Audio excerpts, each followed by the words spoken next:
သမ္မတန္တယရဏဂေဟိဒေဝတံဂေတုရေတကံအနန္တနေယပဋ္ဌာနံဗုဒ္ဓံဝန္ဒာမအာတရံ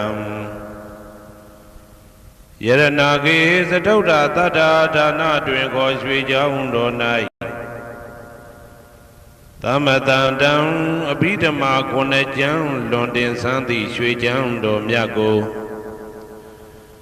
သာဝေညုတာဗုဒ္ဓတဖြင့်ခုနှစ်ရက်ပတ်လုံးမပြတ်သုံးသတ်တော်မူပါဗေဒသောဒေဝတံဂေမေရောမိနာတာအမှုတာ၍ခါစားရောက်လာတောင်းစကဝါမနတ်မြမပေါင်းသူတော်ကောင်းတို့ကိုအနန္တနေယပဋ္ဌာနံအဘိဓမ္မာခုနှစ်ကျမ်းအဝင်ပါမဟာပကရဏတွင်ခေါ်အနန္တနေယပဋ္ဌာန်းကျမ်းတော်ကြီးကို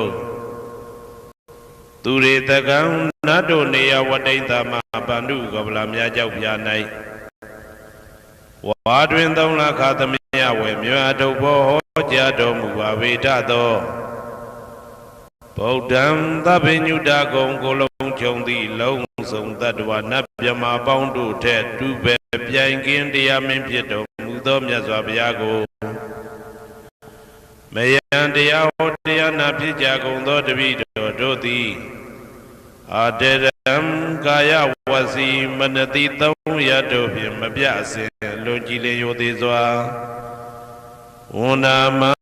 သာသနာတော်အရှိခန့်၍တည်တံ့စေရန်မြတ်ဒိဋ္ဌံဖြင့်အဖန်ဖန်ကြည်နူး၍ရှိခိုးပူမျောလိုက်ကြပါကုန်၏အရှင်ဘုရား